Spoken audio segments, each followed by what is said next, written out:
And now, The Bonfire with Big J. Okerson and Dan Soder. Why not wait a couple of verses of a hot Tool track? I like talking fourth verse.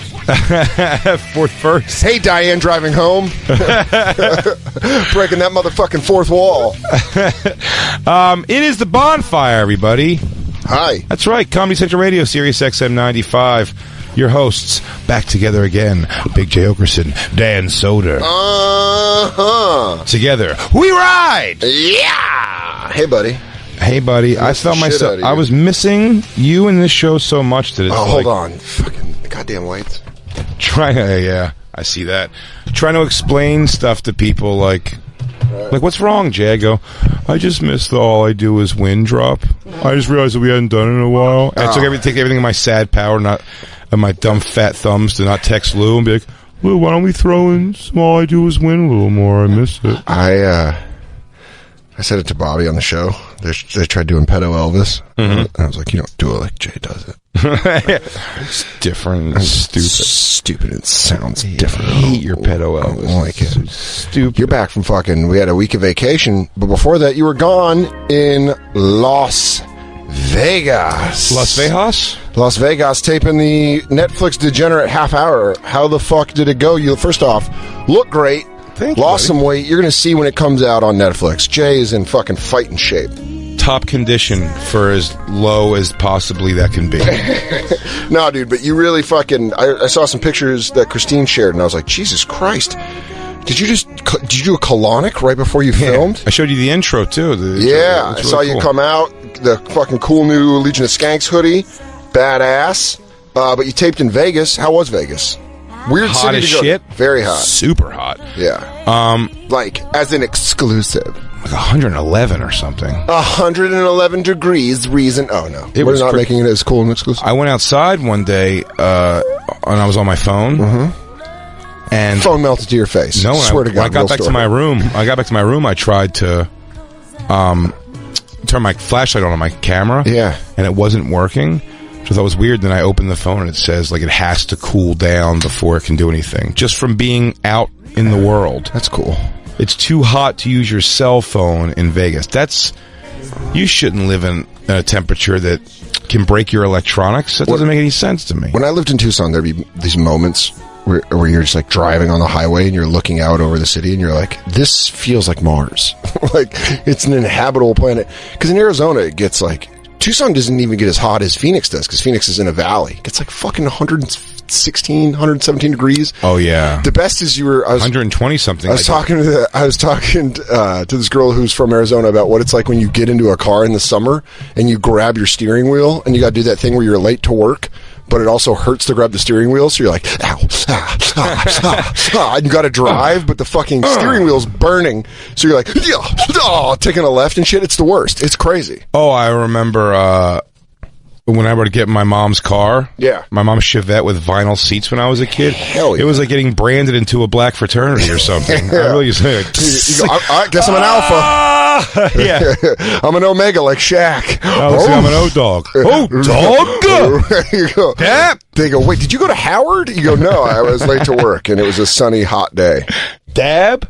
Nay-nay? It hurts so much. And I had one of those very short car rides to school.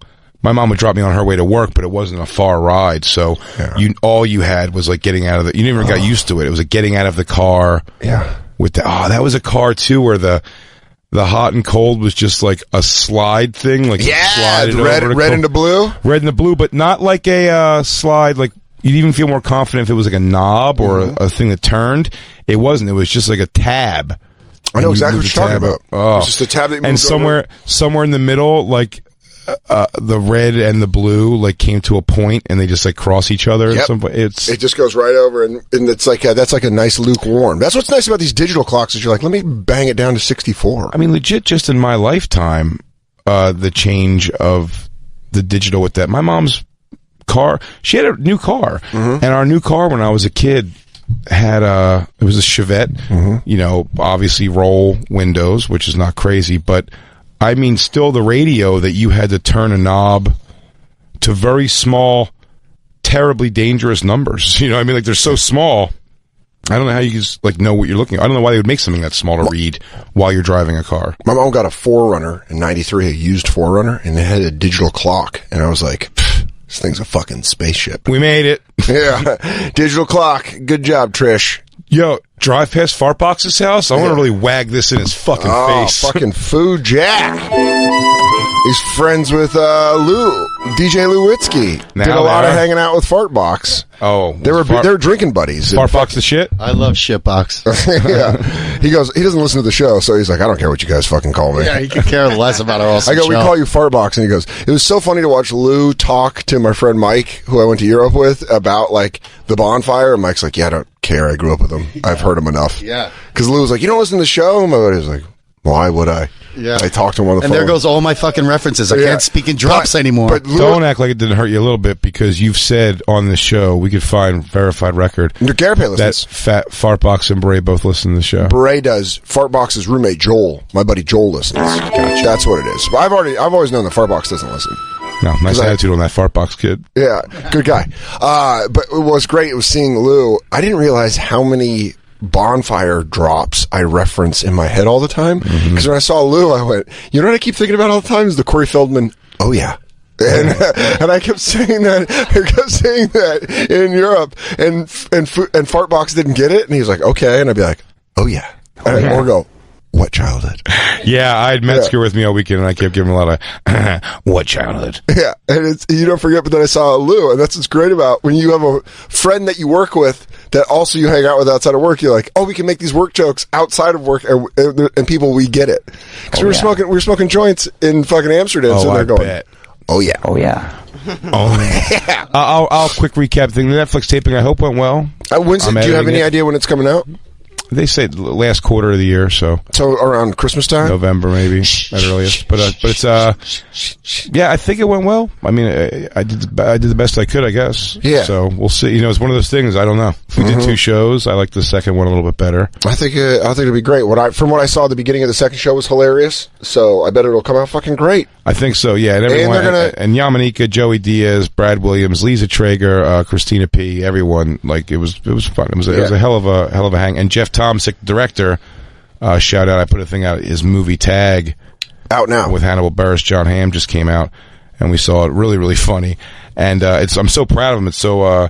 It was cool to text somebody. I've sent you very similar texts too, like, you know, especially with Billions and stuff, and how I texted you not too long ago about a very similar thing. I'm like, wow, man, what a fucking, this is amazing. And like, you're so great in it. It's cool to text him and go, it's like, wow, dude, you just directed a movie theater movie. Yeah. And I use that wording very on purpose. Movie theater movie is a real thing. A movie theater movie. It's you didn't just direct a movie. You directed a movie. It's like there's billboards around this country of it. There's trailers. Amazing. It's on Trailer Addict. Yeah, it's amazing. It's a real. You made a real picture, Jack. Well, this is You also made a real movie, guy. Jack. Yeah. This is a director where That's a Lou. Lou always quotes that. he did Comedy Underground with Dave Attell. He did This Is Not Happening all those seasons, all those crazy intros. He did specials. He's like worked around comics for so long. So to see a guy that's been around comedy, been around comics, become a comedy director like this for a major picture is crazy. Yeah. Oh yeah. What's crazy Oh yeah. is me looking at Christine and it just hitting me now in the face that she wore a power. Oh, yeah. Did she wear a blazer Murphy today Brown to try to blazer? impress Fran Drescher? Yeah, she did a fucking 9 to 5 move to get fucking Fran Drescher to think that she's down. Like she goes, "Hi, I'm Christine, powerful, deciding woman. You must be Fran Drescher. Never really heard of you. Kidding. I know all of your stuff. Pleasure to meet you. Yeah, pleasure to meet you. Yeah. Single white female. She's trying to become Fran Drescher. She goes, "Hey, that girl from the interview's following me around." Who was I think we all agree, a delight. Fran Drescher's great. The interview will be out on Thursday. She came by the Bonfire. Thursday, right? Wednesday, I think. We actually came here. Wednesday it's going to come out, you're right. You're out Wednesday. But it's, so are you. Yeah, no, and she, you know, no need for a head fake on this one. I'm not saying we got to the bottom of some deep-rooted things in her life, but we had some fun. Yeah. She was very fun, very sweet. And she indulged me Well, just say that. Yeah, she don't indulged ruin me it. at the end of it. That's all. Yeah, I want it to be a fun Glad you got surprise. that in. So that'll be on the Wednesday's show of The Bonfire. The Bonfire. I did cry afterwards. Yeah, Christine was ramped up. crazy emotional. I about actually it. teared She was up. like, "Can I get a hug?" I did not act like the Logic fan, but that's what was going on in my head. And you've made so many movies that have got me through. Can I have a hug? Fran Drescher, can I get a hug with you? Yes. That's all that- I'm like, will you be my mom? If I call you mom, will you just say you're my mom? Can I never leave this room? Aliens land because they think their laughing is communicating. Much like the humpback whale, the Frans and Christines communicate through a series of clicks and laughs. That's their sonar. DJ Lou, here's your new mashup now. It's not just Christine fucks Lamb. It's Christine meets Fran Drescher fucks Lamb. Oh, you're talking about a three-way? You're talking about some group stuff? Oh, that's a group stuff. But that's not Devils. That's the three-way the way you want it. No. I'm talking about we had a goat. You go sheep. Sheeps go to heaven, goats go to hell. Fran Drescher's. Sheeps go to heaven, goats go to hell. Now that song's going to be stuck in my head. You know what, Cake? You don't get enough due. You were a pretty fun band in the 90s. Christine got told by Fran Drescher she looks like Jen Tilly. Right when she walked in. She's going to hang her hat on that for a while. I mean, how good did that feel? That did feel good. Well, you better hope she means Jen Tilly before. Yeah, she doesn't mean gentility. Jen Tilly now is an older woman, but unless you do sort of look like that Jen Tilly was the voice of is Bride of Chucky. I used to beat it to Gentilly and Liar Liar. Oh, who wouldn't beat it to Jen Tilly? A young Right? Jen Tilly? Black Lou just fucking nodded me off. Yeah, there it is. I think young Jen Tilly, too, somewhere you could find online. Yeah. Wolf Muff. However... Good. Well, that's right down your alley and then right down my alley because she's got big old natural cans. She has big old cans. However, I might be thinking of Meg Tilly. Is that her sister? She has a sister? Yeah. Meg Tilly, yeah. The Tilly sisters. The Tillys? Yeah. I know that... The Tillys from down the street? More than, Meg Tilly was the one in Psycho 2. yeah. She was in the movie Psycho 2. Okay. Jen Tilly was always the winner for me in my eyes, but and you think Meg Tilly showed Bush. I remember her doing... Jacob, you told me you were Mr. Skin's second cousin. So I? Jen Tilly is. Wait, She looks like a young B.D. Wong. She doesn't look like that at all. Come on, Jacob. What's this from? Just nudity she's done, I guess. Was she in like a Red Shoe Fast Diaries? sofa movie? It's called Fast Sofa Movie or Red Shoe Diary? This seems like a Red Shoe Diary. Oh, whoa, man, I but didn't see this happening in her career ever. look at this. Well, Christina, good to know. If times ever go hard, you could fuck Edgar Winter. Hey, and it's on X Hamster.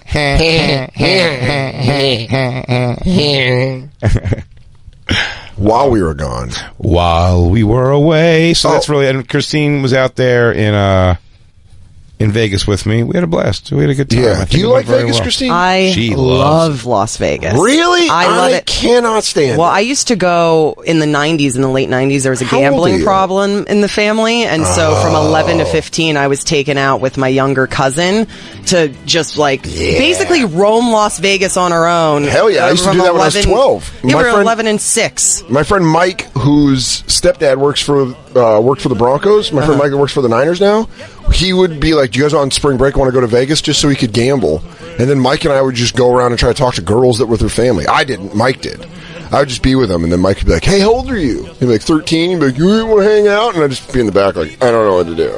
That's crazy. My first Yeah. kiss was on the street, New Year's Eve, I believe, the millennium. A guy just kissed me on the street. A guy- I was like a man? 14 years old. Just a man. a man? Yeah. What? Like, made out with you? No, came up and smacked one on the lips. I didn't open my mouth, but I didn't look 14, but I was a child. But I was also So fucking walking great. around, I was walking around the streets by myself on New Year's Eve also. I love that. I didn't look 14. Yeah, you did. I love that just some dude goes, I was hammered. I think I kissed a kid. I think I kissed a kid. I kissed a young teen. He goes, I came out of the Bally's. They took my ass. He goes, I'm on the street, ball drops. I grabbed what I think was hopefully a younger looking lady, but I think it might have been a preteen. Seems like I didn't open my mouth, but I did grip his dick. And I said, if you want some real action, go to Circus. Room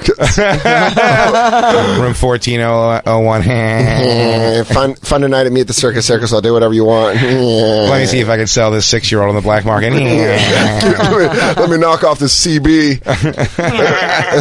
I mean, wait, it was you and a 6-year-old? Yeah, my cousin. Well, my cousin's 6 years younger than me, so it was actually it was from the ages of 5 and 11 to 9 and 15. So you were fucking 11 walking around with a 5-year-old? I mean, full blown, just like I was a grown up. Like, it was just what you do.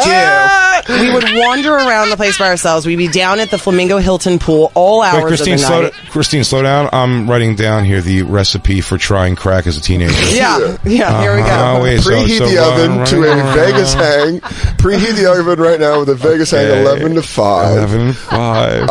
And then what you're going to want to do is throw in some nice white supremacist boyfriends.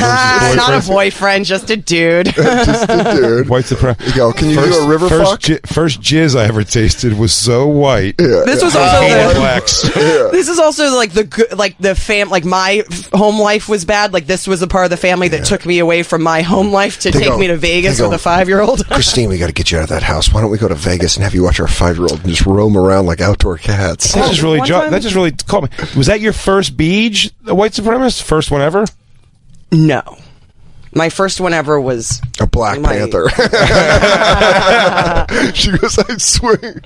She goes, I couldn't chipmunk my cheeks out enough. Yeah. I mean, I look like Louis Armstrong on that thing. I had to slow it down. She goes, I see dicks of purple. Yeah, you right.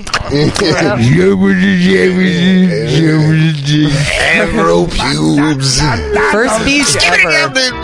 You know, from this angle, you look a lot like Dizzy Gillespie. Salt peanuts. You know, cable guy who beats the shit out of Owen Wilson in the bathroom. You know, from this angle, you look a lot like Dizzy Gillespie. That's one of my favorite. But I love that town, and the thing that I always loved, and it was actually what me and my aunt would do, is we would just sit and people watch all day long. Yeah. And it's just disaster after disaster. And I've always been in Vegas. I never went to Vegas when I was like a fall down drunk or embarrassing myself. Like, I've always been on the outside looking into the chaos, and I love it. Like, really? I love just sitting back and watching disaster after disaster, everybody on vacation. I love watching the way people dress nice outside of LA and New York. It's great watching dudes in cargo shorts with cameras strapped to them, like bayonets of ammunition, just lose their shit on their wives and their kids. Where they go, if you guys can't stop moving, I can't take the picture. All right? Ashley, I'm trying to take the picture. The fountain show is a limited time show. I went into full-blown panic at a point. Jay was shooting all day Sunday to do intro. And shooting heroin. And his agent... What else are you going to do? His agent manager invited me to this, like, club pool to see the Chainsmokers. Now, totally not my scene, but I was like, I'm going to sneak in the back and people watch. Yeah. I couldn't... Blow an Asian kid with purple hair. I sneak into the back and people watch. I ended up having to go through general admission. They were going to take all my pot. Something happened there where I was looking at what was going on. They were treating me like somebody that wanted to be there, that they were trying to get in. Hey, Mom, we're going to try to get you in. Yeah, and I ended up I took all my stuff. They tried to take my weed. I took all my stuff and I just left and didn't even go inside. You go, listen, went into full-blown panic. Miss, are you doing like a never been kissed kind of thing where you're trying to come back and act like, this is the Chainsmokers. Are you sure you want to see them? And literally how I felt. Not my scene that would have ever been. No, thank you. Well, here's the thing is I used to go to Vegas a lot, like 18 to 25, because when I lived in Tucson, it was like a 5-hour drive. Yep. And I had a friend that went to Southern Nevada, which is the community. It's like the community college in Henderson. And then my buddy went to UNLV, so I drive up there and I had a fake ID, so I could go gamble. And the best thing was, like, if you took $100 to go gamble, you got free drinks at the table. So I just sit there and gamble and get fucking blackout. Yeah, we'd always get like they comp everything. We'd also run around the hotel charging everything to the room. Smart. It's like because they just comped it all out at the end. I gotta tell you, she's right for sure that it's great trash watching. It's a real trash attraction. Yeah. trash from everywhere. I'm not saying the locals. I'm saying what the casinos draw. Well, here's the thing about the locals. You get off the strip, it's some seedy ass shit, like North Vegas. Well, oh yeah, some. Oh, But I mean, like, we were looking at house, like they were looking to live out there, so we were looking at all the houses around. Well, there's the like Green developments, Valley, too. and there's like there's a lot of nice little neighborhoods. well, we have Heather Esquire on the phone actually here. Heather, who lives in Vegas. I want to let her know we're not trashing Vegas here. Heather, you there? Hey guys, crackle. Crackle. How are you? We Dan's saying off the strip it gets seedy. That particular area, Yeah, north. I'm talking about because north of the strip. Vegas in general, I think has some good people, but the casinos, what it draws. Christina's right. It is worth sitting there and watching. It's the bug zapper. It's of great people. for me as low rent as I am, because I had to ask questions that almost got laughing responses where it's like, we're going to a nice steakhouse tonight. And it's like, oh man, I'm wearing shorts and like a t-shirt. And I'm like, that's probably not cool, right? And people start laughing at you like, what? Like, he goes, it's amazing you're wearing socks. Yeah, like that lady. Tits out. Yeah, that lady has a lobster bib and a bikini on, and it's 9:30 p.m. literally people in bikinis, people with a nip hanging out of their tit A or lot their of shirt. large women with their tits showing. Oh yeah. Heather, you agree? It is great people watching to live there and come watch that chaos, right? Oh, yeah. Oh, totally. When I first moved here, we went out for like $3.99 ribeye, and me and my friend joked we were the only two people in the room with all our teeth. Hell yeah. I mean, $3.99 ribeye. It can't be quality ribeye. Which is, by the way, what I said to my guy from out there. Dog. the transport guy out there. I said that to him. I go, $3.99 prime rib. That's not going to be prime rib. He goes, you'd be surprised. That's good prime it's rib. good. Because they just want you to gamble, so everything else is so cheap. There was a place that said, it was called the Heart Attack Grill, and it said over 350 pounds eats free. That's great. That's crazy. That's Two people hilarious. have died of heart attacks in there. Yeah. I'm sure. In that place? What's it called? The Heart Attack Grill. They do like these giant plates and shit, and they really are like, fuck it. They lived with their name, by the way. People have died in there? I don't know what's better to be back. The whole show or Dave Hussein's I Rock? Dave Hussein's I Rock Radio? Yeah, Baghdad's #1 bad boy DJ. He goes, I'm going to call the State House right now. You guys have no idea. Dave Hussein on the ones and twos. Prepare for the angelic voice of Ed Sheeran. Ed Sheeran, carpet bombing your ears. It's Dave Hussein on Baghdad Radio. Heather, thank you so much, Heather, for coming out and seeing the show, by the way. Oh, you killed it. I mean, it was fantastic. I could tell everyone in the crowd was having a great time. I mean, it really couldn't have been better. And I really hope the insider camper moment that happened in the first taping makes it to the special, because I was loving it. We're trying to get it in. What happened? It's a little crowd work riff. What? The special's I'm really excited about this special because Jay's put out a lot of crowd work material over the last couple of years, and this is like a really material driven set, but there's one little Easter egg of crowd work in there that has a Bonfire reference. Oh yeah. Yeah, that's it's right. good. There is, that was that is the first show. Yeah, we're trying. We're trying to get it in there for sure. Pulled that in. Oh yeah. Oh yeah, it was great, man. That second show really felt like it felt like Jay's taping. I mean, Jay walked out and people threw up skank cans in the audience, which was crazy. That's awesome. That's always my favorite when I see that on the road. So Heather, you're saying I was a standout? Oh, absolutely. I mean, look, everyone was great. Lisa was great. Brad was great. I had never really seen much of their stuff before, and we enjoyed the whole show. I was there with another camper, but I definitely think that you fucking killed it, man. You stood out. Hang on, I'm texting it to them right now. Brad and I loved. I hope anybody listening. I hope we got everybody. Yourselves. I hope we got everybody in, because the day of, we were really working as hard as we could to make sure anybody reaching out that was in town and wanted to go was able to get in. So I hope we're able to take care of everyone. I don't want to take a dump on the audience coordination thing, but man, it's very the process is very difficult. I feel like, and the day of, I feel like I should not be.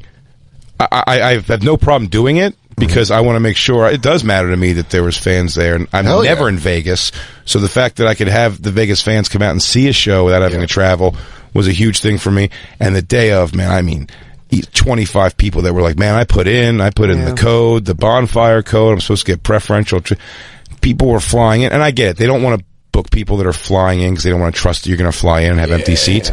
But like, these people flew in, man. People flew in from Philly. That's awesome. And I'm not my family or anything. It's like fans. It was pretty amazing. And Heather came backstage at one point, and we got to. She was wearing her. You're wearing your Sons of Gary shirt, right? Yep. Yeah. Represent Happy hard. belated I love Father's that town. Day to those without fathers. I really want to get the show out there, do something in Vegas at the Cellar. I really love that town, the people that came out and the crowd. I mean, it's a fun town for shows, for sure. Liz at the Comedy Cellar says we just got to figure it out. We can get the whole crew out there, and we'll get rooms. And Can we have all connecting rooms? That would be Please. Yeah, I want the whole floor. just Well, I fucking also do a just- Congo line right through Jacob's room. Guys, I'm doing my abs, my midday abs. Beep bop boop bop bip. Hey, Yeah. I just loved it. Soder, do you ever miss it living out there? Did you hate it? Because Never being in that once. desert heat, like... Not once. Oh my God. I just Miss the walking people. into that weather, I was like No. so happy. No. do you miss walking around with a 6-year-old and getting fingered as a 14-year-old? Oh, do you Not miss being? finger, just kiss. Do you remember? Do you miss being on a space station in the desert, just walking around, dude? I mean, we were 12 and running around, so I It's get it. ridiculous what I was allowed to do as a child. I mean, I think I was well It's ridiculous what you were allowed to do as a child. I think it's illegal what they had you do with the other child. Yeah, the 5-year-old is where the legalities And to take get her wrong. around and just walk around the city. I would describe that where we were particularly too. I'd say at nighttime. I don't. Well, we didn't go down to that I wouldn't part want of my town. 15-year-old. Oh, dude. Yeah, but that part of town we were in was that Fremont Street, right? It's not bad now. It's not bad now, but in the 90s it was bad. That's kind of like I got it's you, going but through I'm the saying you wouldn't go Times down there. Square. But I'd say the way that is now, I wouldn't send Isabella walking down that.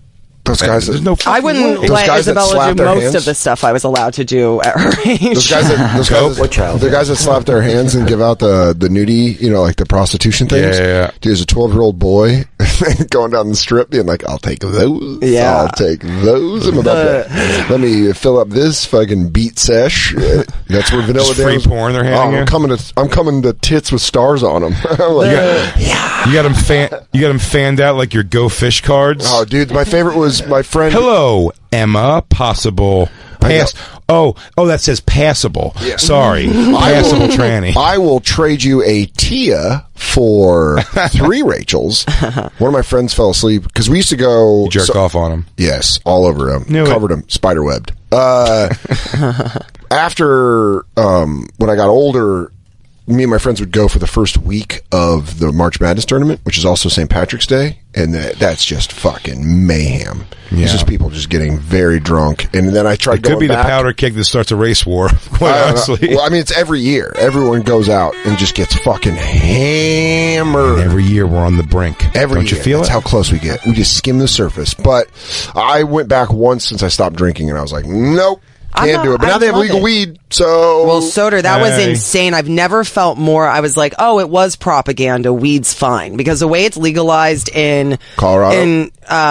California, it's still like there's an armed guard and you go through one door and then another door and they lock behind you. When I went to the weed store Fenoy in was Vegas, working there. Hey, amigos! Sorry, amigos, need a state ID. You walk into the weed store in Vegas and they just check your ID and they're like, have fun. And you're just in this big open air weed market. By the way, and if it's you remember, unbelievable. Nevada in the 90s was a they didn't fuck around. Zero tolerance. Zero It was like, do tolerance. not take weed into Nevada. Do not. said And if you had- Arizona was bad too with California plates. Because if Yeah. you have California plates in Nevada or Arizona, you're fucked. Fucking hippies.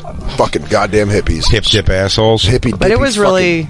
People watching though, top notch for Oh, sure. There's so many fat knees to be looked at. It's a real jazzy community out there. Hell yeah. Yeah, I feel about Vegas. There's not a lot of places where I go there and I'm like, I love this town. Like, I feel that way about Austin, and I definitely feel that way about Vegas. So I get strange. to Vegas and I'm like, I fucking love this Couldn't place. feel the more polar opposite. I'm kind of like, the second I touch down in Vegas, I'm like, I'm good to go. We also are pulling a Shark Tank in the middle of it. I mean, Why That was you great, say too. I that? just hung out That with was that Lisa. weird way you saying. Also, Dad, our pool had a shark. Well, that was for Jacob. Don't tell anybody. I didn't know Christine had the fucking tastes of a Colombian drug lord.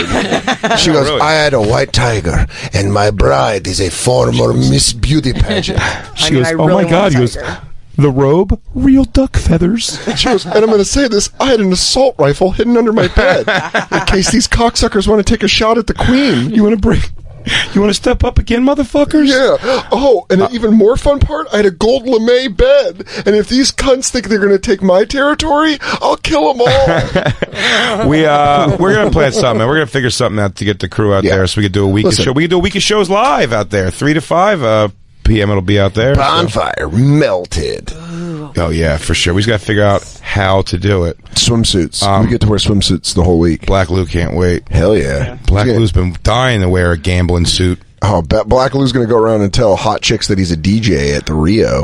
No, at a pool party. He's going to have cufflinks that say BL. Yeah, he goes, oh, me? I'm Black Lou. And this is my favorite. He goes, and I just paid $2.99 for this giant steak. He goes, who am I?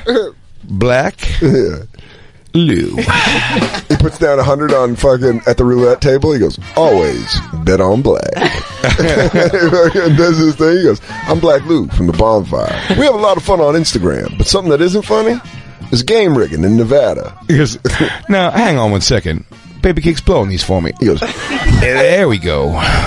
He goes, her name's Cheyenne. I met her over in Cheyenne, and I met her in Jackson, Wyoming. Kanye listening party. This baby got the goods. Black Lou's going to tell you right now. Then I'm like, Black Lou, when did you become so smooth? He goes, the second we touched down in the desert, baby. The shit changed. You want to take our first break? Black Lou would love it. Let's take our first break because then I want to hear all about your. I heard your foreskin grew back. You were going overseas. Dude, I went so Euro. I got fucking dead eyes, and now I got a fucking thick dick because I got my foreskin back. Fucking white Lou's only into hairy armpit bitches now. Oh my god, are you kidding me? You should see this guy's how he bakes his own bread. It's raised. It's grain. I've been following his blog. He's putting a lot of Aryan propaganda up. Well, as you hang out in those blacklist communities. Oh yeah.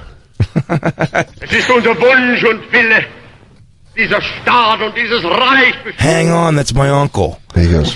That's Gustav. Uncle Gustav, I'm on my way. It is good to be home, everybody. We'll be right back. It's the Bonfire.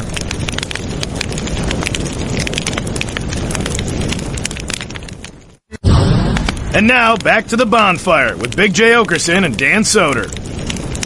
Here, I love being in the other cities and doing shows. Mm-hmm. I hate everything about the travel. Traveling blows. Every moment of the travel I fucking hate. I'll tell you this, man. Something that really fucking made me laugh and miss being at home. Because I was over, I went to Europe for 10 days. I don't ever travel. I travel the United States, but I never you feel painfully American at times when you're traveling. I bet. And then you hear I'm envious. I'm curious to hear some of this stuff because I genuinely you hear another the American. idea of that sounds like a nightmare to me. Well, you hear another American and you're like, shut up. God, you sound stupid. And you're like, I miss home. So I was in Iceland. I'm about to fly home and you have to go through customs, their customs or whatever, to stamp your passport. And they ask you, like, where are you going? Why are you here? And the lady in front of me goes, I'm actually flying back to Philadelphia. I'm headed home. just had me fucking laughing. Head home. And she goes, I'm actually just headed back to Philadelphia because I was around. I went to Sweden for 4 days. Saw Queens of the Stone Age at an amusement park. Shout out to John Theodore. Dean Del Rey fucking hooked up tickets through John Theodore, the drummer. Really? Yeah, which was awesome because I had tickets. I had tickets already, but they were just general admission, and it was like a giant. If you go to my Instagram, you'll see I was up on a balcony. Mm-hmm. So I had the GA tickets, just general admission down in there. And I was, down, that was awesome. And then Dean Del Rey, who's friends with a lot of guys on Queens of the Stone Age, was like, dude, just let me know when you're out there, text me. So I texted him. He's like, I got you all hooked up. And then it's like, you don't know where the tickets are from, but he's like, oh, John says, what's up? And I was like, he can't mean John Theodore. He can't mean the drummer. And that's who he was talking about. And I fucking, I DM'd John Theodore was like, hey man, I'm glad you got the tickets. He DM'd me. He's like, I'm glad you got the tickets and hung out. I was like, what the fuck? It was just awesome. That's amazing. And Stockholm is beautiful. It's fucking gorgeous. It's like such a clean city. I think you meant the syndrome. The syndrome. No, that's what I kept doing the Bonfire laugh, which Fujak didn't get because he doesn't listen to the show. So I know, Fartbox, just blowing my fucking bits. But I was doing this, I kept doing the thing where I was like, I guess you could say I'm starting to get a little bit of Stockholm syndrome. He's like, who you giggling at, man? He goes, what? No, when I explain, it's one of those things where you explain the joke and then everyone, then they love it because they're like, oh, that's fucking great. Yeah. But then we went to Holland and that's where I met up in Amsterdam with fucking DJ Lewitsky. It's fucking great, man. Met up at a Is this your cafe. mega mix, TJ Lou? This is traditional Dutch music, guy. So we met up. The first night we met up. Someone fell in love with a hooker. See that fucking person? It's traditional Dutch. It's called dickhead. Stranchenzagen, and what it is it dates back to the 13th century when certain Dutch settlers decided that, I'm texting my new girlfriend, Fjergenmergen. Fjergen, she loves it. And yes, she's a lady of the night, but I don't care, because you know what? It's cool in their culture. I call her Umlaut, and I try to fist her. Yeah. Well, we got to Amsterdam, me and Fartbox. We checked into our hotel room, which could only be called a hostel. It was straight up a concrete block with 2 mattresses on the ground. I'm out. And a shower. I'm on a plane back. Dude, it was... Ask DJ Lewitsky. I was texting him. I'm like, dude, this is a shithole. Where are you staying? And then I looked it up and I was like, can't afford that. Like, because it was too early. Lewis thing? Just saying, like, moving that week for some reason. Oh, you're talking about in Amsterdam. Yeah, I thought you were saying... Yeah, Amsterdam. Sweden, the hotel was awesome. You were in beautiful hotels. Sweden, unbelievable. It was great. Like, the hotel that we stayed at in Stockholm was nice. It was downtown. It was, like, by a bunch of stuff. Nothing crazy, but it was, like, a room and a desk and a nice bathroom, so it was fine. Amsterdam was legitimately 2 queen mattresses on the floor, no amenities, no fucking nightstands, nothing, and just this small-ass bathroom. Don't ooze questions. Dude, I have a picture of Fartbox taking a dump through one of the fucking... That's hot. What are those called? The shadow doors where you can kind of see people through it?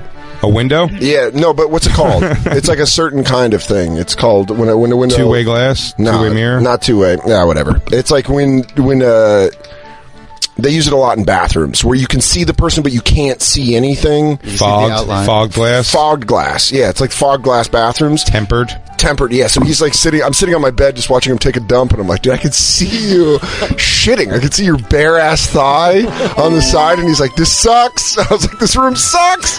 I know that sucks, and I believe I never even thought about that. That must emote the same feeling in you as if you were just watching him shit. Because it's the same excitement you get if you knew on the other side of that thing was like a girl in the shower. Yeah. I've seen silhouette of girl in shower plenty of times, and it's pretty hot. Even for non-vanilla J, seeing a silhouette of a girl taking a shower is pretty fucking great. But what's funny about that is it's not your friend ripping a shit, though. Oh, dude. And that's... I mean, yeah. See what I mean? That's the picture of... I don't want to see. I like the guy. Yeah. How tall is he? He's like 6'4". He's like my size. That's not a comfortable thing. Oh, no, man. That's taken from my bed. That's taken from me laying in bed and being like, there's him shitting. Reading? Yeah, he's just taking a dump, reading a book. So we went to Central Station, and met up with DJ Lewitsky and his friend Amanda at the Bulldog, which is, like when their coffee shop chains. Well, yeah, Bulldog. Yeah, and we went It's and like bought... the most popular one, I think. We went and bought weed and fucking hung out and smoked. Lou, you were a little stewed up the first night I met up with you. Yeah, when you took a picture of me, I was definitely on some truffles. Wait, not the first night. No, let's see. No, I was just on. You were just when we met up the first night. You were just kind of stewed up. You were just a little hammered. Yeah, just and there was a like little bad bit of stew. karaoke, so everyone was drinking, and I was just smoking joints. Wait, we got to catch up there because now I feel like we're 2 stories like meeting at a crux here. So you that's where you were with you were out with Fartbox. So I meet up with Lou. But Lou, so you meet up with Dan. But now to Lou's backstory. Oh yeah, you were out there for how long before you met with Dan? I had 2 days to run around. All in Amsterdam. Yeah, all in Amsterdam With that girl. With my friend Amanda, yeah. Awesome. You're still saying friends, so that doesn't sound like anything. Amanda's awesome, and if they have any sense, they'll get married. Yeah? It was really one of those things where you're like... She's super sweet. I met her like once or twice. Amanda's great. You did. Fun hang, perfect for Lou. Just sucks dick like a beast. I mean, really goes for it. Really pushes back when you're blasting that ass. It's pretty great. I mean, at least I'll tell Lou that. Lou doesn't know. He goes, anyway, I go, oh God, he can hear my microphone? Anyways. Did you get a hooker? What?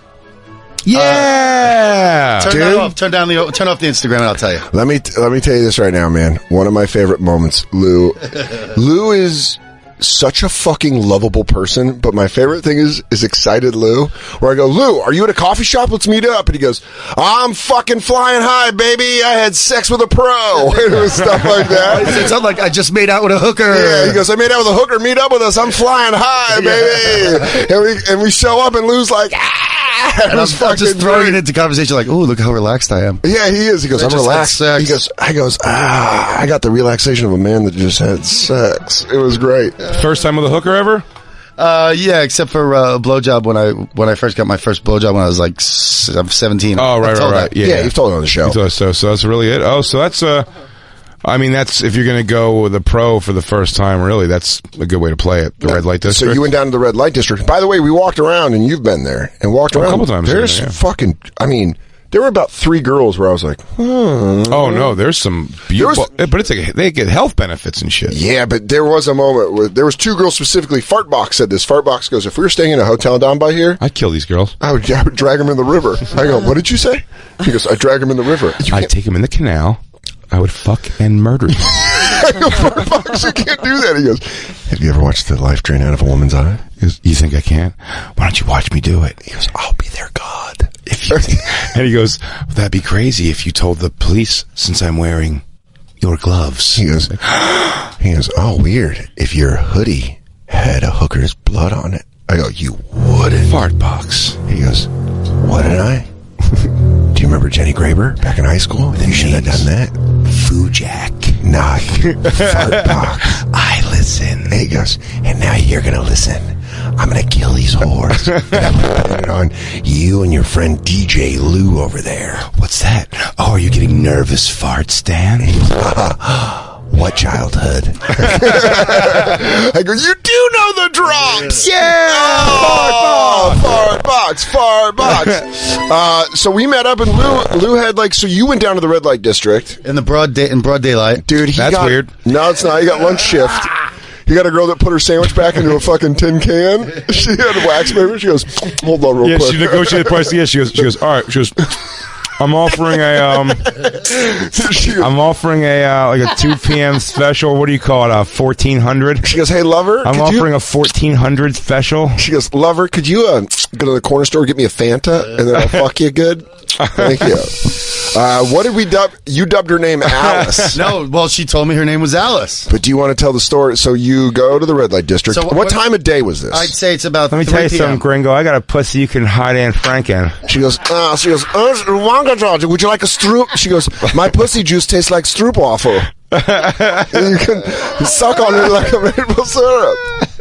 Do you want to fuck me, big boy? Maybe you put my pussy in your mouth like a stroopwafel. Oh, you came from Bulldog. I've given lots of hand jobs in that place. Yeah, she goes, I used to, the girl that charges to pee? That was my idea, but they pee in my mouth. I don't know why I'm making German. Kiss me. Kiss me right now, you sexy bitch. Ooh. So what time of day were you walking around? So it's like 3:30 in the afternoon, and we're sitting like right across the street, drinking outside.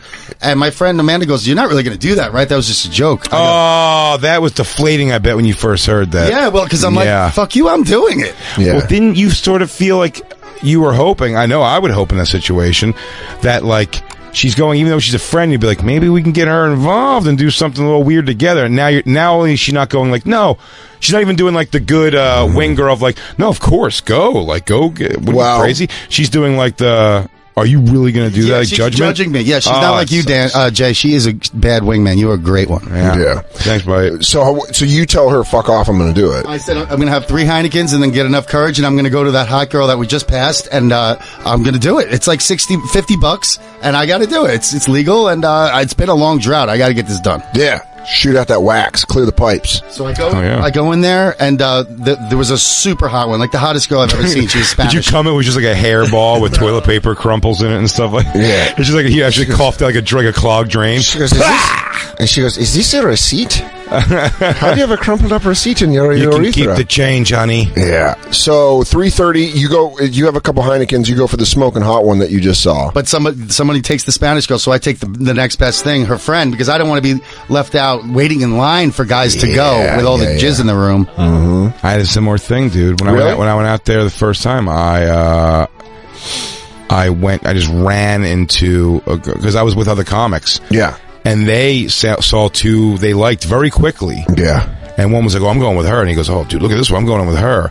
And then I was standing out there, and I was like, "If I'm going to do it at all, I got to do it now," because these guys do not seem to be showing a real sense, by the way, of good guys, by the way, Marshall Brandon and Tony Roberts, very funny comics, great guys, but they both. I was young and very like, oh my god, I'm in another country. This is crazy. Like, I don't know who, I don't know anybody. I don't know how to. This is before like really cell phones were international at all. I didn't have a cell phone out there at all. It was calling cards and stuff. Yeah. And I was just very like, I wanted to fuck a hooker in Amsterdam. Yeah. But I didn't want them to go out because they would have come out and just left.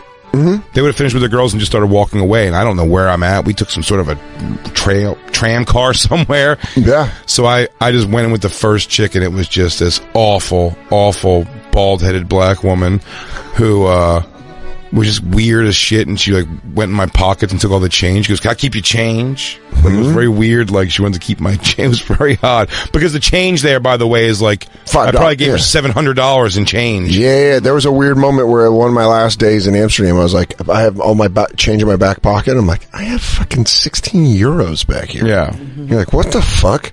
It's crazy, yeah. I thought maybe in American change it would have been fucking 75 cents. But I didn't go back, and I that was a bummer experience because we walked by so many beautiful ones, and those guys just went in so fast. And if I felt any sense of like these guys will wait for me when they come out, let me go shop around. I was just like I went in the next door, just the next door, whatever it was. And for me, it was walking by and being like, I think Fartbox was right. If we would have stayed down there, I probably would have had like a second consideration because there was one girl where I was like, that girl was stunning, and and she had like glasses on, and she had her hair like in braids and like a short t-shirt and her butt in a thong, and I was like, oh boy! And I walked by and she was still there, and I was like, yeah, I got €100 in my pocket. Did I fucking do this? And then we walked and met up with you and Amanda, and I was like, maybe on the walk back. And by the time we got to the walk back, we're like, it was too late. You just paid Lou to fuck. Yeah.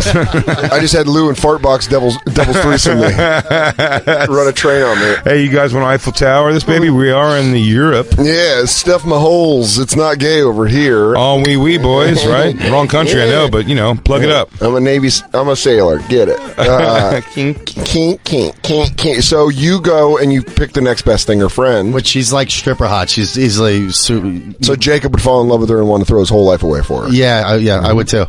And so I give her $50. I tip her 10 before I even get on the doctor Pussy? paper. The doctor paper. You know, the paper. Yeah, dude. Because have you seen their beds? So their beds, they put out the doctor sheet. Like the fucking... It's a roll of doctor paper. Yeah. So your back sweat doesn't transfer. Yeah, she goes, okay, let me just... There's got to be not a worse feeling than after you come, just her ripping the paper, like, for the next patient...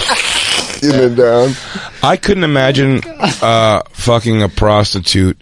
I'm not saying that like mean or shitty or aggressive. I couldn't imagine getting any more intimate than simply maybe one leg of my pants comes off. But definitely no shirts coming off. Oh, yeah. Well, I'd go buck naked. I'd set up a picture of my family. Now I'm only getting a picture, though, that fucking Lou's standing there like fucking E.T. Yeah. In a doorway. He's like, "Are you ready for your American treat?" He goes, here comes some patriotism. He goes, "You ready to take in some Uncle Sam?" Actually, I took everything off except for my socks and my underwears. Yeah, these colors are about to run all up in you.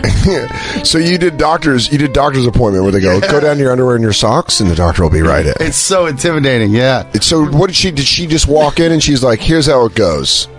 I fuck you." No. Well, you got to. I learned from somebody else who works here, who's been there, that you got to say the price and you want suck and fuck, because if you don't say that, she'll just suck you and throw you out. So, and they suck you with a condom on. Yeah, there's really not a lot of touching. You can touch them, but they don't really touch you a lot. Pass. So, yeah, but I mean... I think it probably depends which ones you go to. So then all right, so she's blowing me with the condom on, and then... Lou. Yeah. Sorry to interrupt. But the doctor paper makes a lot of noise? It's Crinkling. all crinkling. Was there Were you crinkling? crinkling the whole time? Every time you moved, you Oh, I get. assume nonstop. Do they my put God. music on to drown out the crinkling? Just in my head. It's so That's like the paper they put inside cargo shorts pockets when you first that's buy them so to keep funny. them puffed up. Yeah, he's getting blown, and he's just trying to out-sing the crinkling, so he's going.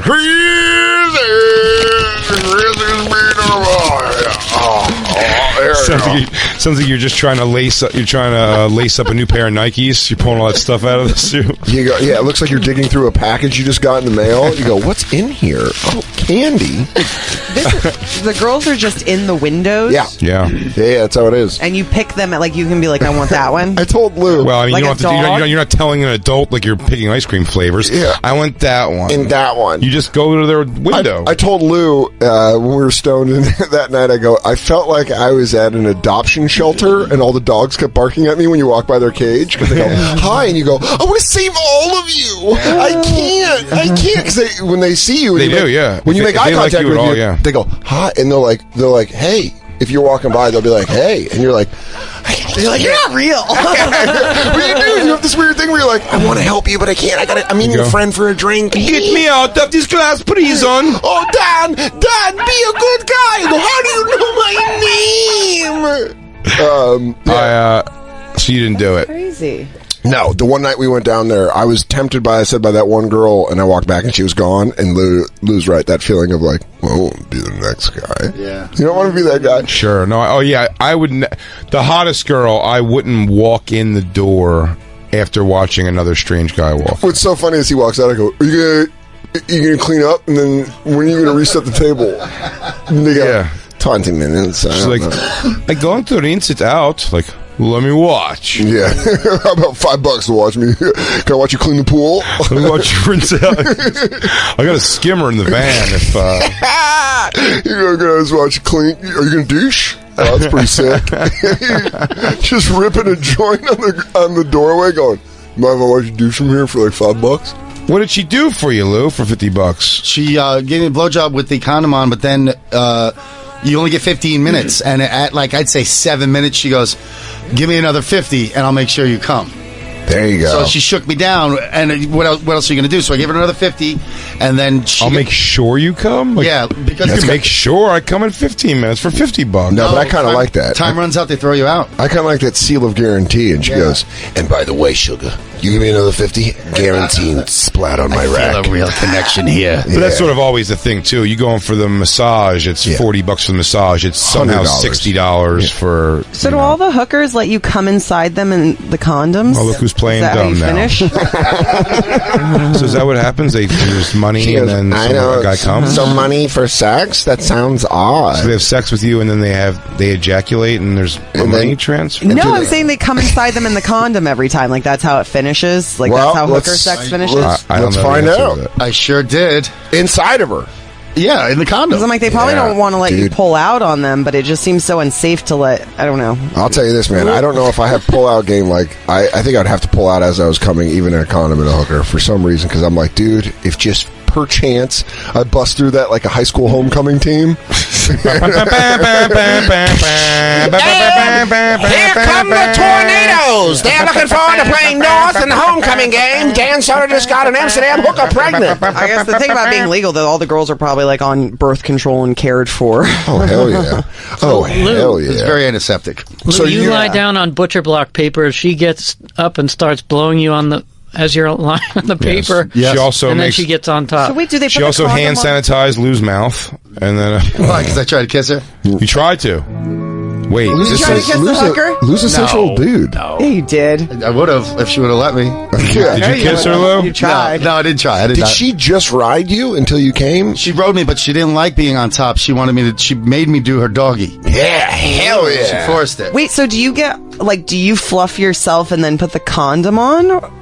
No, That's she a good does. question. She has a handy? She does all that, and you're naked on the doctor's bed, so you're fucking nervous. Jacob's And favorite part. I was gonna run out of the room. I'm like, dude, I can't do this. So she'll get get over you the hard paper. with her hand, but she won't touch you with her mouth. She And- goes, No, I she have does to with call the- you back. I have a side of Lou I have to slaughter. I mean, these pros can get men hard in condoms. Yeah, they really can. I'm telling you. They're like rocks you off. MacGyver. I'm sure it's an issue oftentimes. Yeah, it sounds like a nightmare.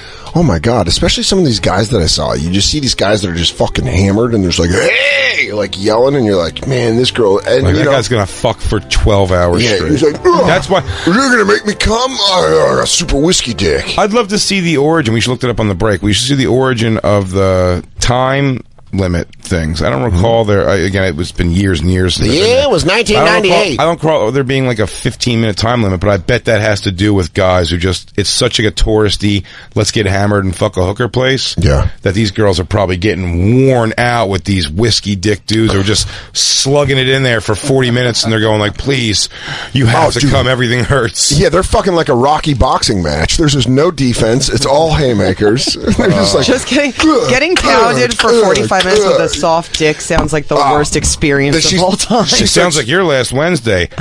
Everyone, we have fun here at the Bonfire. yeah, dude. She starts doing the clubber. She starts quoting Rocky 3. She goes, "Come on, you ain't so bad. You ain't so bad. My mother hits harder than you." He goes, "What's Christine doing?" He goes, "She's getting fucked." Like, No, she's getting mad. She's getting mad. Come on, come on. You ain't so bad. I wonder if there's ever a guy that dicks down a hooker and she's like, "This is great." Like, There's I wonder. gotta Yes. be. There's got to be a guy where like Yes. a guy fucks and a hooker's like, Yes. "This is Yeah. awesome." Yes. Like, I've been waiting for this all day. Yes. You think so? No, right next to me, I watched it happen with a friend. Yeah.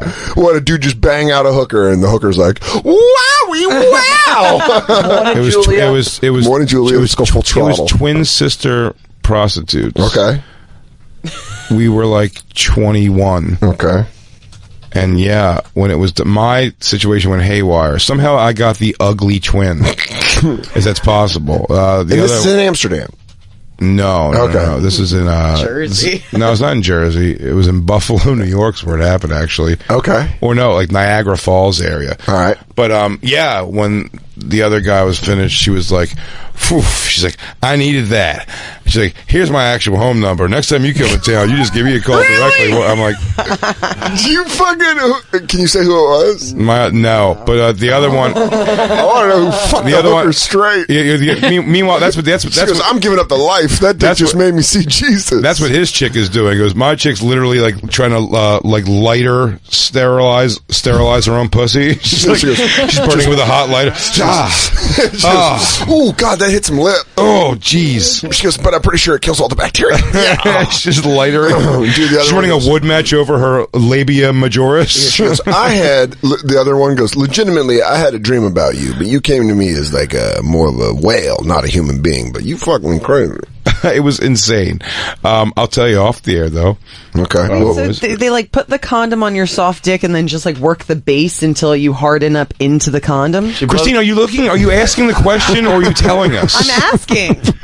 She goes, so I don't understand. So she's like, you really get like, and look, I mean, I can get a tongue pretty far around a dick. So She goes, do you smack it around? What do? They spit and then jerk? Is it a spit jerk? She little goes, like, I tell you guys about my side hustle. she goes, you get a little hot potato? A little hot potato hand job? how about, and be honest, am I going out of hand here? Little ball bag nibbles? She Is goes, that? little kiss, little look at my little penis mustache. Are there condoms? Are there like ball condoms at all for hookers? All condoms.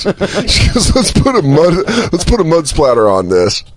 Yeah, it's a shower cap. Yeah, she goes, It's a shower cap for a cartoon turtle. we call that a Dutch a Dutch diaper. We put it right on. As he goes, I'm wondering what this little tiny shower cap thing is in my hotel room. It's for your ball bag, ball condom. Oh, you stupid American. This is how you cover up your ball condom when you bang one of our hookers.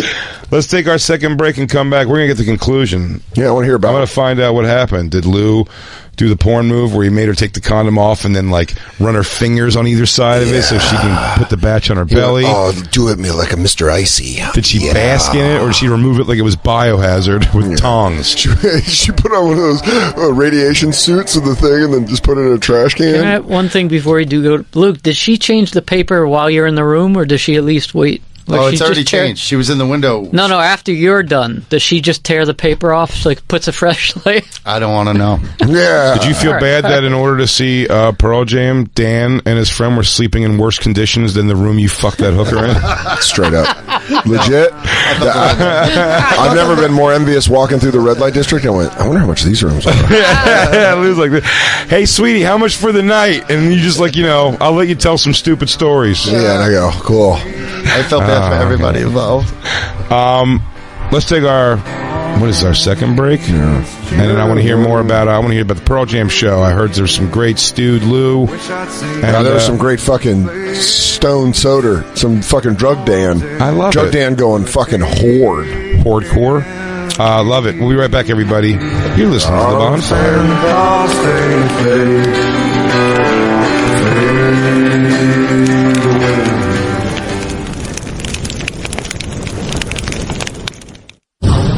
And now, back to The Bonfire with Big J. Okerson and Dan Soder. I had a week without you, and I missed you terribly so I want you to enjoy yourself. Thanks, buddy. Can I play with the knobs? Yes.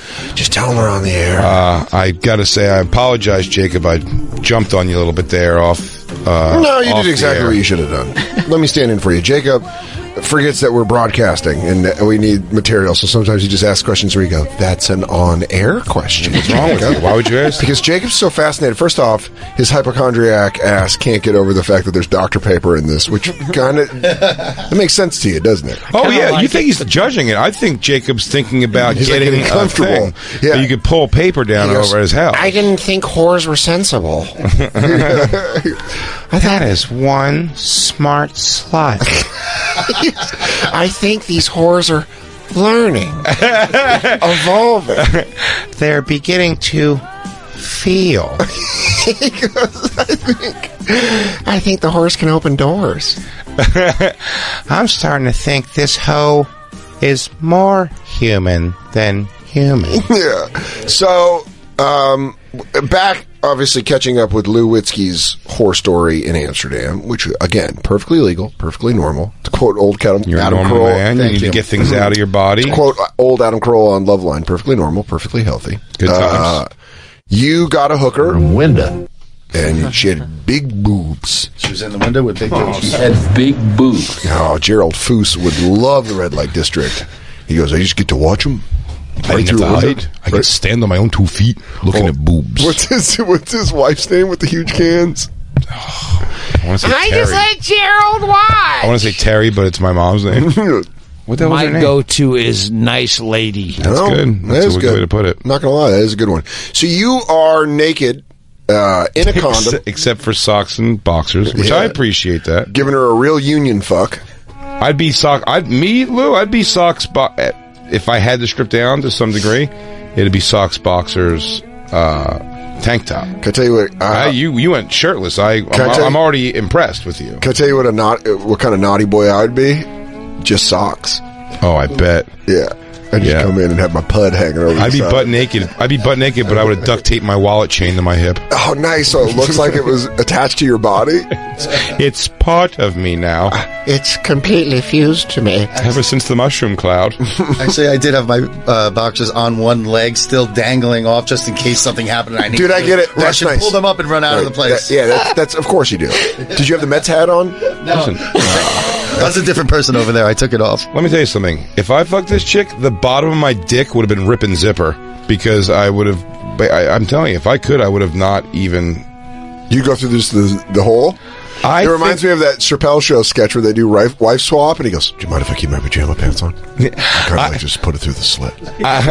I've definitely in my life been very timid with any kind of like paid sexual thing. I'm very timid about it. I'm definitely not shitty in any way or even aggressive, even in that situation where you're paying for it. However, I don't assume, nor would I want her to pretend to want to make love with me. Do you know what I mean? It's just us, right? So that's almost my point. I say I almost pay her and as politely as possible be like, all right, here's my wiener.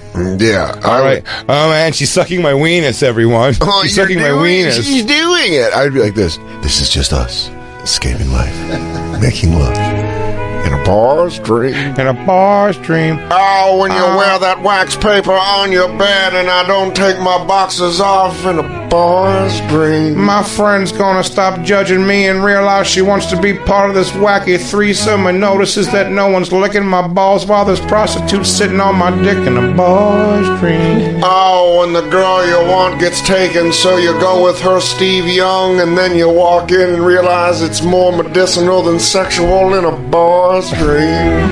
Walking down the road trying to explain why you got deli paper on your back in a bar's dream. Paying for pussy with nickels like you're at an arcade in a bar's dream. Getting treated like a rack of ribs in a giant medieval turkey leg at a barbecue place in Austin, Texas at a bar's dream.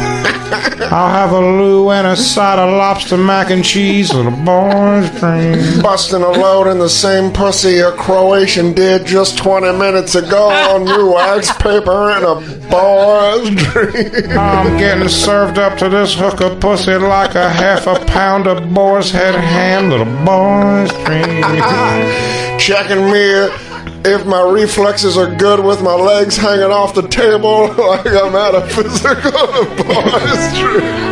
I thought it was a hooker, then she took my temperature and weighed me and took my blood pressure. Turns out she was just triaging a bar's dream. She's a pediatric nurse in a bar's dream. So you, turns out she was pretty confused while I was standing in my boxers and my socks in a bar's dream. Can't read the signs and was in a different part of town in a bar's dream. Turns out the green light district is a whole different place in a bar's dream. Turns out greens means medicine in a bar's dream. I thought the green light district was the same as the red light district, except the whores believed in using clean energy in a bar's dream. So you have your dick hard in a condom and your socks on, and she's Finally, riding. from all that, as Christine describes, base work. Dude, I love that Christine came in seriously like a cock contractor. So whoa. She goes, what are "Hold they doing on." out there? You snapping chalk lines or what's up? So you walk in there and you look at the base. You look at the base first, because honestly, if that thing ain't done right, that whole thing tumbles on top. I got Mike the Rookie knows how to do that. She goes, I'm two phone calls from him. I got a guy outside of Bayonne that'll come in here, and first things first, you want to make sure the cock stays hard, okay? Cock goes all willy-nilly and goofy, you basically got a bag of Play-Doh inside your pussy. Now you're dealing with a real situation. Hey, Play-Doh box. Yeah, now I got a little gummy worm inside of me. Lighting to plumbing, doors, windows. I tell you how much I've missed this show, and I'm not exaggerating. I just showed many people that video. Also, full trial. I mean, I had a moment with some great Bonfire fans in Orlando, by the way. Orlando! And Tampa, both cities. Kay Vazzi came out. Yeah, hell yeah, I love Kay Vazzi. In Tampa, he's so great. I love him. And in Orlando, we had Case Reynolds. You know Case Reynolds online? You see that name? Yeah. Mike Reynolds. He came out, a couple of friends of his. And it was a good time, man. We really liked those. But those guys love the references, too. So we're sitting on... I'm bringing up YouTube because I'm getting like, I'm like, I want to see it now. And we're watching...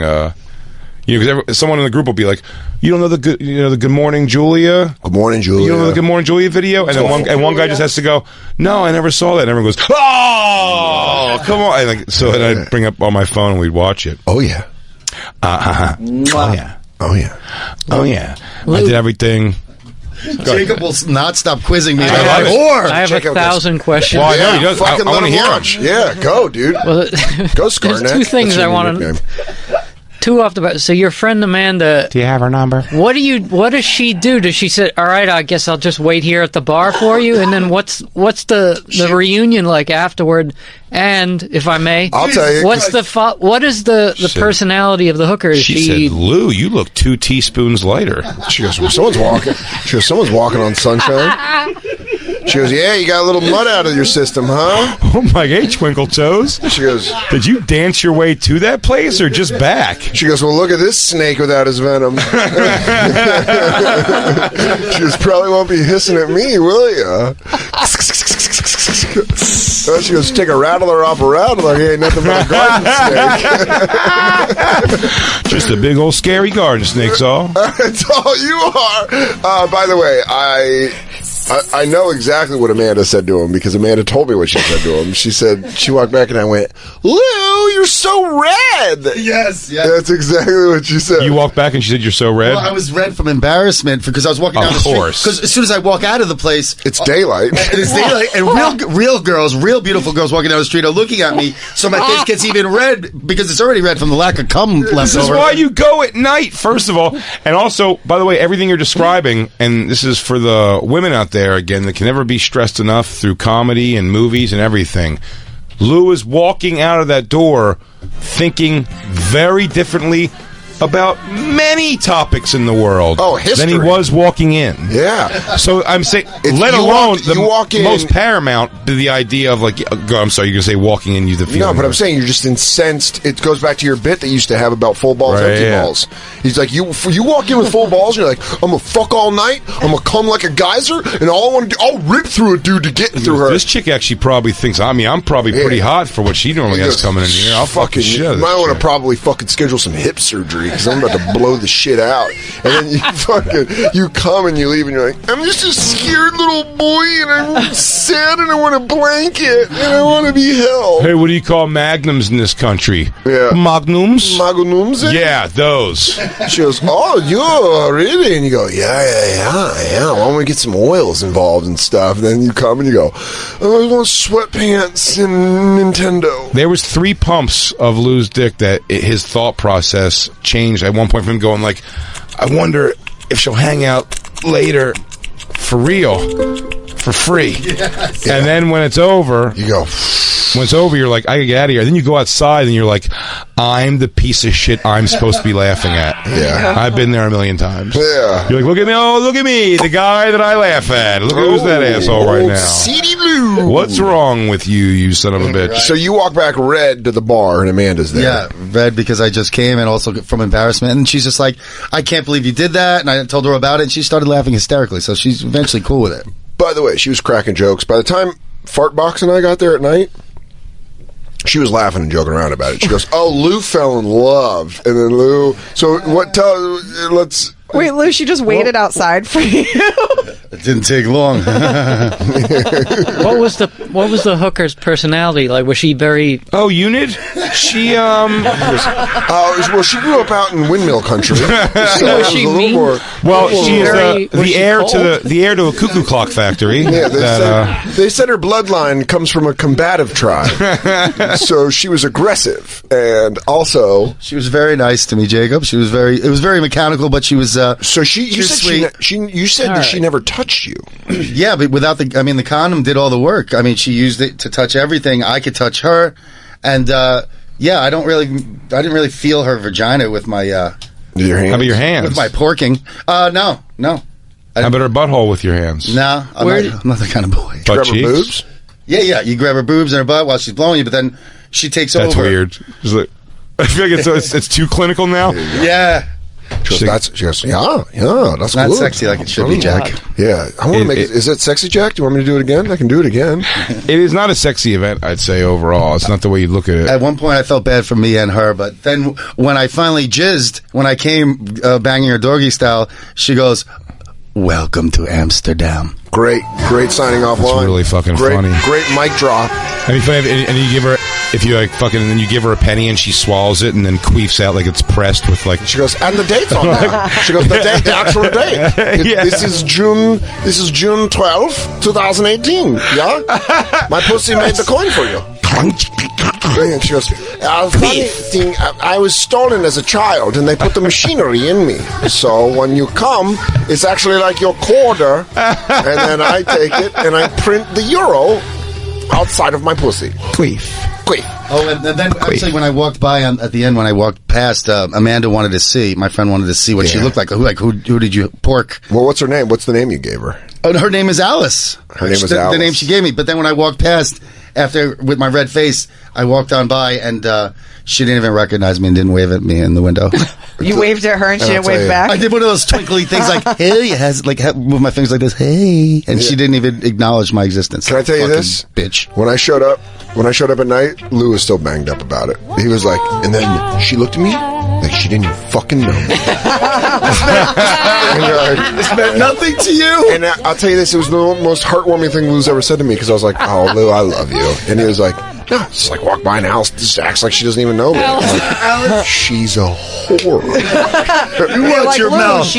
You meant nothing to her. Dude, rest of the trip, he would just go like this. He'd go, I don't know, you guys want to circle back, see what Alice is doing? I gave her $40 extra because she said her nana needed reading glasses. You think that was a lie too? He goes, I don't know. This whole thing bullshit. She's going through some medical stuff. I gave her my email and my credit card info. Told her to take care of it.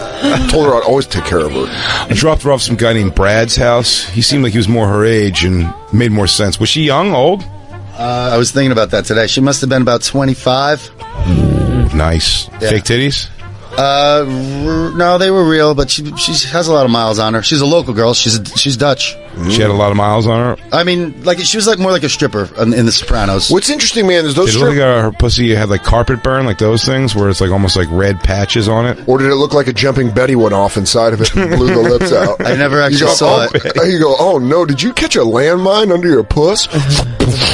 Actually, I never saw it. I don't know how I didn't see it. You didn't see her pussy at all? Did not see it. Well, guess what? It was her butthole and it was a guy. Oh, wait. She goes, look down, Lou. Look down. He goes, welcome to Amsterdam. You just got windmilled. That's when you go in thinking you are with a woman, but you are really with a man. That's called when you get the wooden shoe, yeah? Oh, you got clogged.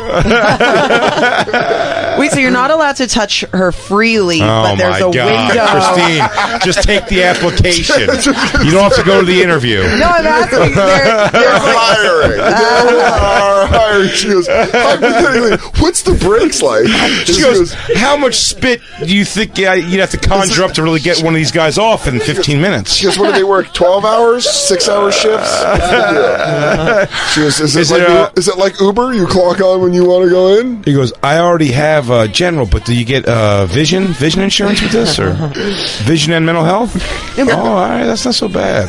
There's just like a window during the blowjob that you're allowed to touch her tits and her boobs, and after that it's hands off. No, it's not really hands off. No, I can always touch her, but she doesn't really touch me at all. Okay. Here's the good news, Lou. If you ever decide to pay Christine to fuck her, she's blank slate. You can tell her, no, $100. They let you fuck your butt like 3 times. Okay. No, that's how they do it in Amsterdam, Christine. I'm telling you, 3 nuts for $100. I got this whore you could bargain with. You want to be the lady of the night? Yeah. So if it's just raw base work, right? She goes, where do I raw it up to? Halfway? Where's the no raw zone? Where's the bag zone? Is it weird? Is it breaking rules if I touch my tongue to the bottom vein? The main feeder? She goes, what if I'm trying to put some warmth on that fucking tube? What if I just kind of nip? If I just kind of nip at the tube, She goes like a dog getting at a mailman's heels.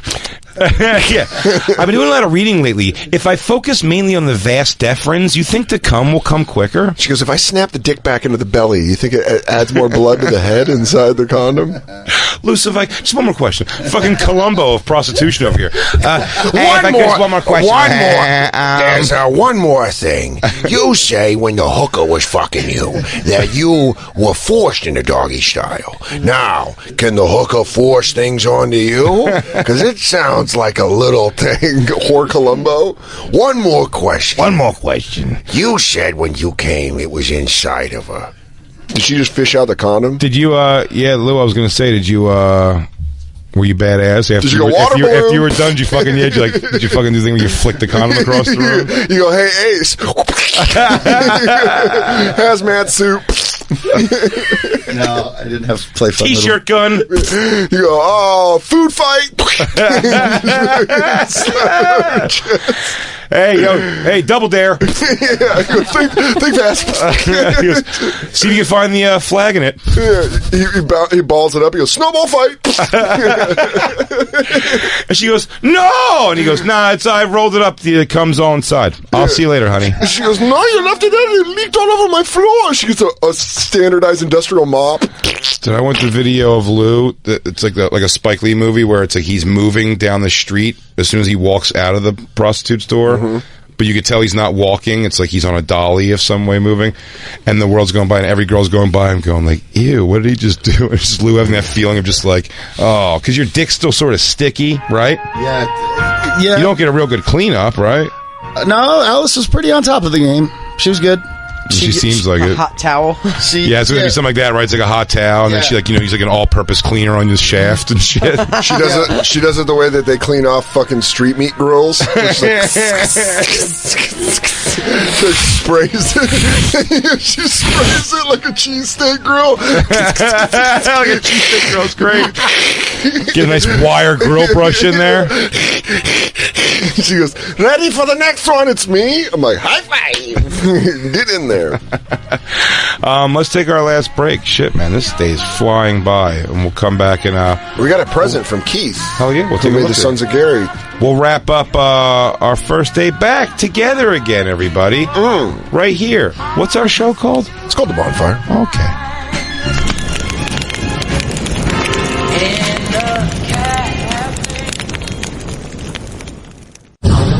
And now, back to The Bonfire with Big J. Okerson and Dan Soder. She got me an Arby's shirt. It says, I Googled my symptoms. Turns out I just needed some Arby's. And that's a diagnosis I would take.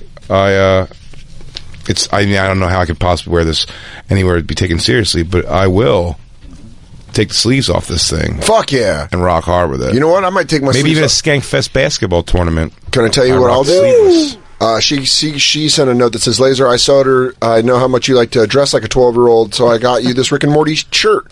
So, like true mountain garbage, I'm going to take this 12-year-old shirt and I'm going to cut the sleeves off too. So when we play in the fucking Skankfest basketball tournament, it's going to be amazing. And then Jacob got a sick Jaws shirt. That's just a flat. He fucking loves it too. By the way, my. If you it's could the movie see it. poster, on the T-shirt, it's great. It's great. I got the note she sent me. She said, "Thanks for doing such a great job on the show, representing woman everywhere."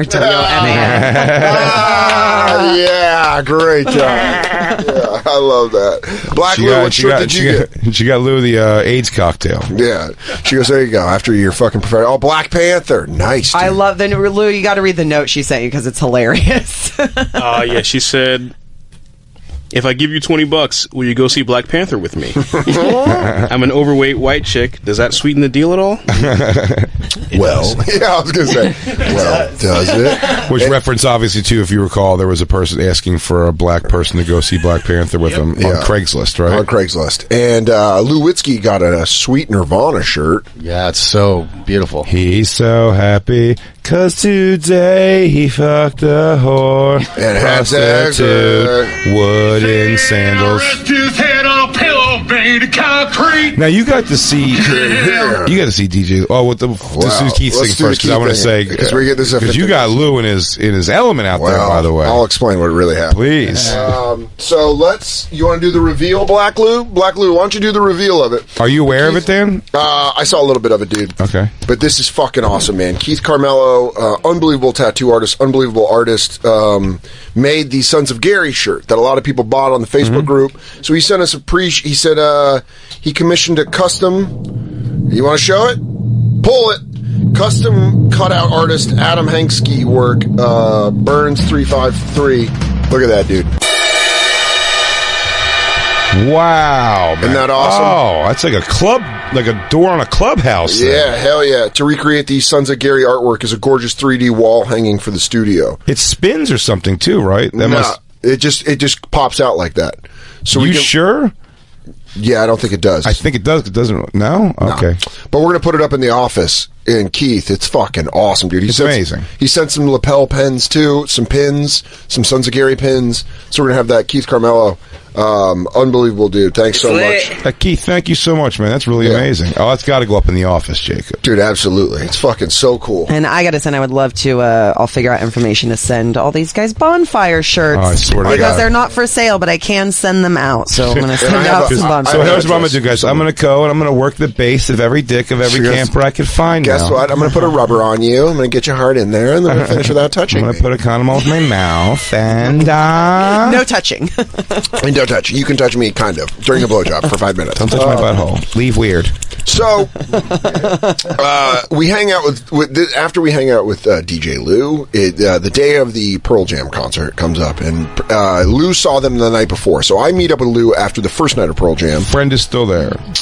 Me, Fartbox, meet up with Amanda and Lou. Amanda's with you the entire trip. Yeah, she's great. She's great. Wait, so why are we not dating Amanda? It's I don't know why. Is this just? We're gonna work on. I mean, she cooks. She's clean. She's from Jersey. She'll fucking wait for you to fuck a prostitute. They've been friends for 20 years. There's like all this stuff. They fight. I know. They fight like they're married. She doesn't want to go full throttle. I know, but it's like you watch it and you're like, God damn it, just fucking make it happen. Oh, did you show your? So that's when Harry met Sally, Lou, and Amanda. Yeah. So she's listening right now. Is she? Yeah. Yes. Hi, Amanda.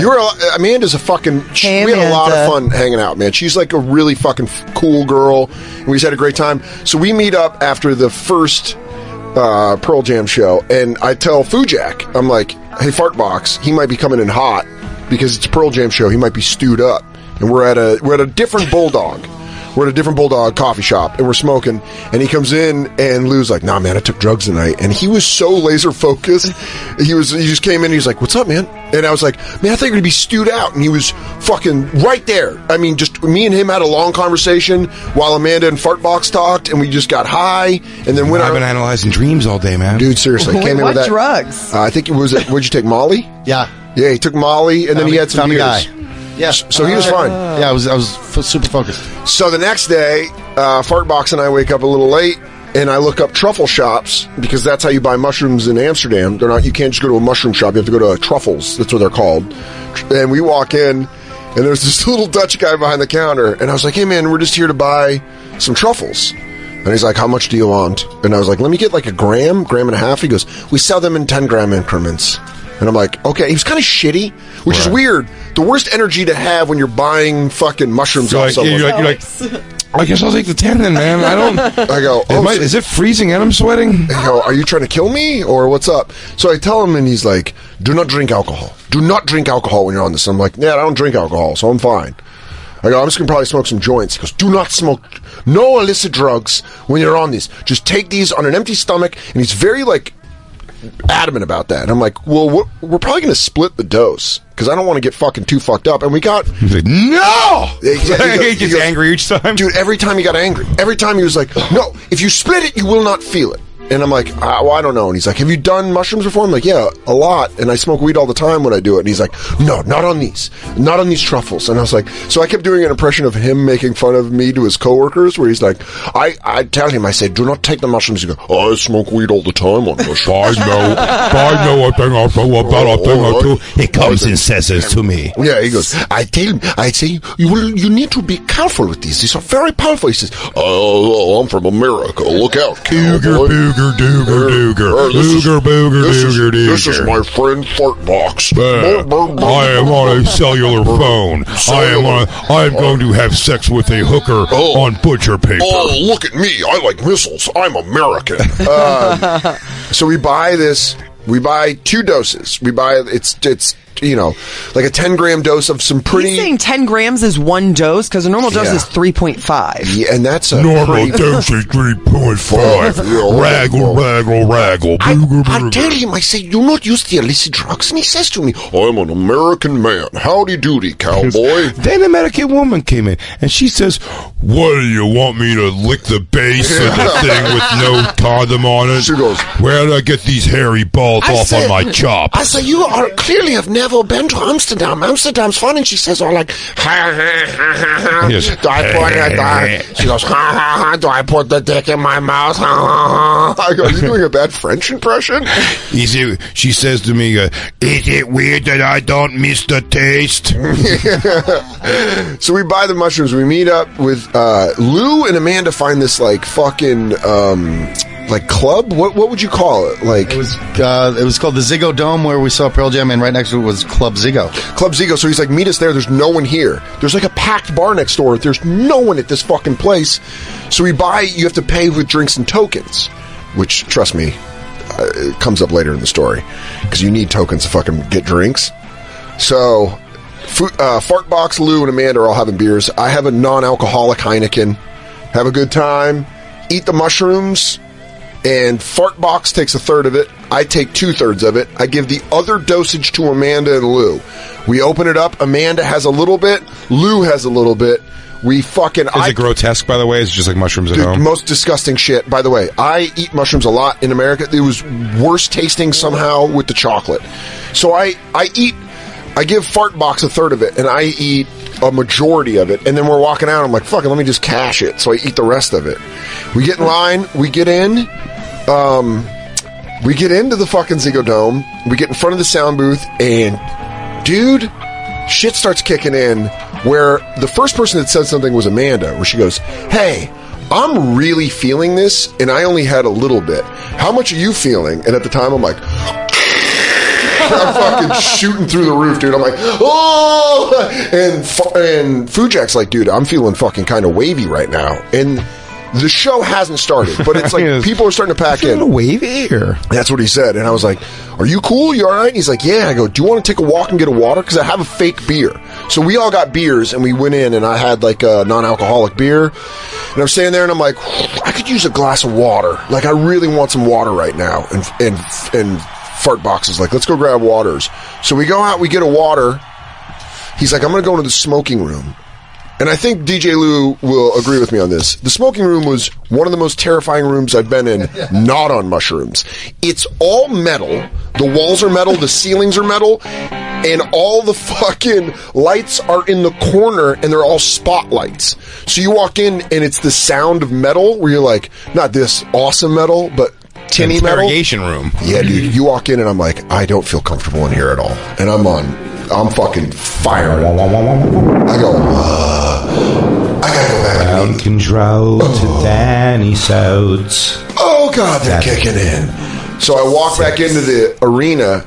I walk back into the dome part, and I have a water and a beer. And Fartbox is smoking a cigarette. You're like, there's blood on my face. I don't know where I'm at. People are mad at me. Everyone's looking at me. Something's going on, dude. I know we're joking around about that, but the lights are still on. The house lights are still on, and they're playing. There's no opener, so when Pearl Jam comes on, Pearl Jam comes on. They start playing a Queens of the Stone Age song, "If I Had a Tail," and I'm like, over the PA, and I'm like, what's up? And I'm on mushrooms, and I'm in that like floaty, like having fun. I got a water. I'm gonna go back, meet fucking Lou and Amanda. They're in front of the soundbox. I like the over thinking of the process of everything too. Goes, things are good. I'm holding a water. I have a fake beer. I have a fake beer. I'm holding a water. Life is a good thing. I go, I have the necessary liquids. I love Queens of the Stone Age. I just saw them. This is great. Everything is great. These mushrooms are very powerful. So I start fucking being like, excuse me, trying to get the Wayne's World 2. Excuse me, pardon me, excuse me, pardon me. Trying to get through the crowd. These motherfuckers are not budging. When I say they're not budging, they're being very Dutch about this shit.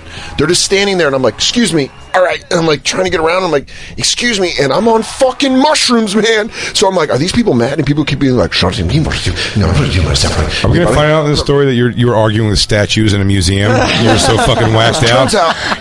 Turns out I'm in the forest behind the Ziggo Dome, fist fighting trees, dude. And you're holding the water and the beer, and you're going, I know I'm in your country, okay? Yeah, I know I'm a guest in your country, but I came here to party, and my friend Lou George Washington fucked a girl on deli paper. And George Washington cut down the tree. He lied, but then he felt bad about it. Van Gogh, Anne Frank. Oh God, dude! Idiots! I want to talk to you so much about the Van Gogh. We went to the Van Gogh Museum, and we were high as shit. Yeah, it was great. Was it great? I really enjoyed it. I mean, nice. Yeah, I was super baked, but. Back to the mushrooms. I'm trying to get back to Lou and Amanda, and these motherfuckers are not moving, and they're getting upset at me for trying to get by. Like, legitimately, not in an American concert way. And so then in my mushroom head, I'm like, am I breaking some cultural rule that I don't know? We're all trees. Everyone's upset. Everyone's mad at me. What are you doing, Dan? What did you do? Should you have gone to grad school? You should be nicer to your friends. Why aren't you nicer to everyone? So I'm starting to fucking freak out. And as I'm bumping into people, the beer's spilling on me, and the water's spilling on me, and I'm hitting people, and the lights... and they're not fucking moving. And at one point, I just turn around and I give up. And I turn around to this Dutch guy and I'm like, I lost my friend. And he's like, and I'm like, this is David Lynchy? Dude, so David Lynchy. Your friend is gone from here now. The gem is the pearl, but the pearl is you. And I go to... Did you see Bloom come in that hooker? Yeah, in her pussy, but a bag. I fucking bail. I'm like, fuck this shit. And I go to the back. Right, and I text Lou. That's not making you look less weird. Dude, I'm telling you. Dude, no, it wasn't one of those. It was like, move, and then no one would, and I'm like, I look to the guy, and I'm like, fuck this. And then I'm like, excuse me, all right, fucking. And I'm like, kind of mad now, and I'm like, fucking, all right, move. Fucking Dutch cunts. And then I wasn't saying that, but I got to the back, and I was like, okay, I'm fucking freaking out. And then Pearl Jam comes on, which is great. But I'll tell you this, man, Lou's a great person to go to a concert with, especially when you're fucked up on drugs, because I texted him, which, by the way, texting on mushrooms, very difficult, because you're like, and I text him, I go, can I say, think, Dan. Dude, Can you say everything you want to say with emojis? I want to... yes, I'm going to make that happen right now. Can you say everything you want to say with the emojis for Mahjong tiles? Yes? Okay, I'm going to do that. I'm going to speak to Lou in all Mahjong tiles. So I send him a text that writes, I haven't read this since I sent it. I wrote, in the back, couldn't get back to you. And he texts back, no worries, release. That's the song that they opened with, which is what I really wanted to hear. Who's telling you to come? and I go, oh, I'll just jack off. And I wrote, hell yeah, I'm right behind the sound booth. So, I mean, these texts sound pretty fucking good. If you're lost, I'm your guide. Dude, he came back. Him and Amanda came back. But before they do, ate Fujak. Fartbox walks in, and he's fucked up. And he starts going, and I'm all fucked up. And when I see him, I just go, Fujak! Foo! Foo! Foo! I'm just yelling foo, and all these Dutch people are like, what the fuck is this guy doing? And I'm just going, foo! Foo! He's not hearing me, and it's like, oh, I better be. I'm fucking fighting to get to him, and I fucking am like I'm pushing Dutch people out of the way, like, foo, and I grab him, and he looks back, and he's like, oh, thank fucking God, dude. He's like, I didn't know where you were. And I was like, Lou and Amanda are going to meet us back here. And we stood in the back, and I fucking tripped balls for 3.5 hours. Loved it, though.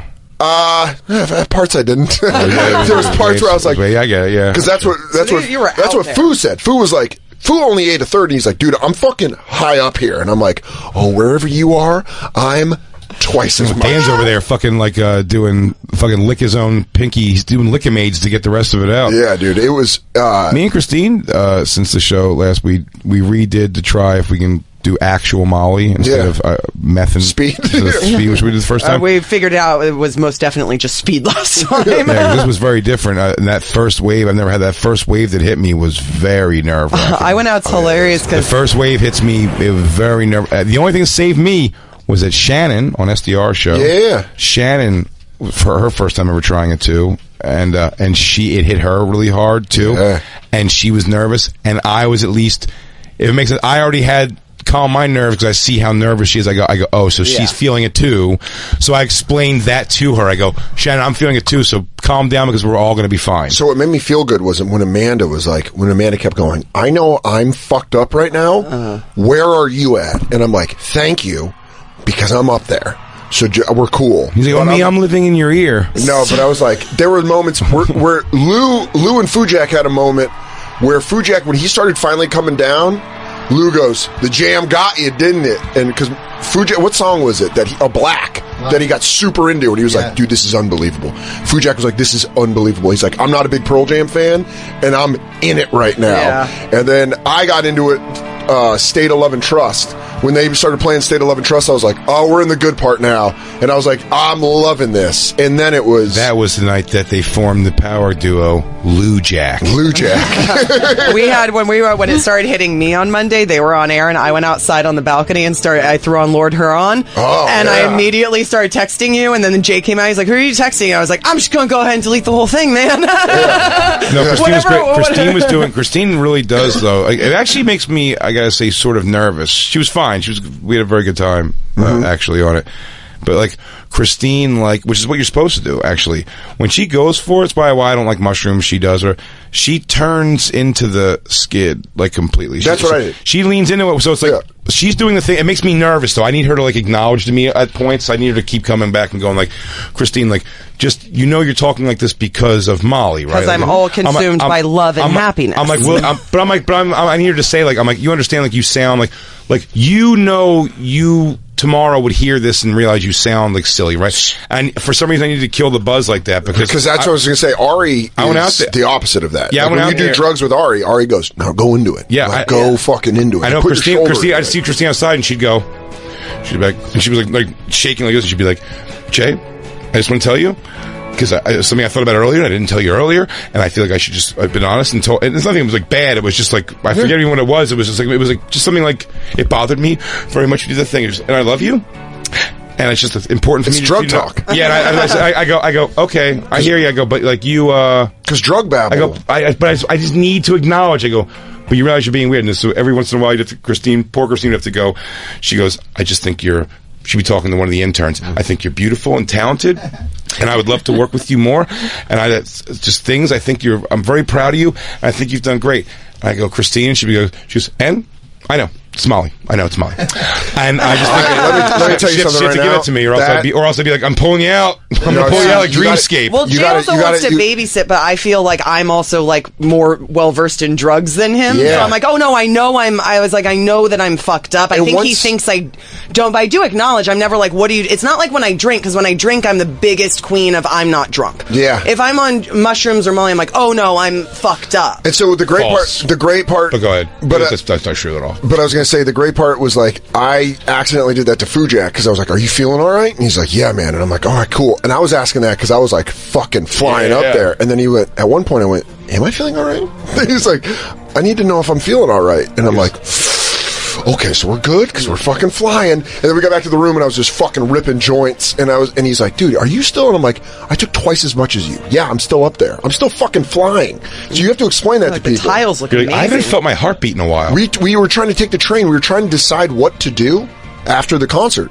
And we're on the train station, and I'm all fucked up on mushrooms, but they're all cool at this point. And so I'm like, guys, are we going to fucking go to a coffee shop? Are we going to go back? Should we take the train? Should we walk? And they all start laughing, and I'm like, you guys aren't listening to me. You guys need to listen to me. What the fuck's going on? And then I was like, oh, fuck, I'm still on drugs. We're all listening to you, Dan. Well, sounds like everyone had a fun drug experience. I thought the Molly actually was pretty delightful the second time around. But again, like, when I was saying you're wrong, by the way, where I'm saying false, like, you say I know I'm on it. Like, no, with drugs, very much also, you'll say, like, no, I know where I'm on it, but it's not that. I'm telling you that, and you're like, no. But I don't deny that I'm fucked up, whereas when I used to drink, you'd be like, Christine, you're drunk. And I'm like, drunk? I do that on alcohol. Yeah, like alcohol. But you were like, but Christine was, very touchy-feely with everybody and steering into it the way I guess you're supposed to go. I just, in my mind, I'm also running protection over, I'm like, you're going to look silly tomorrow to some people that aren't hitting it. And that's kind of a casualty of war. Here's some bonfire advice.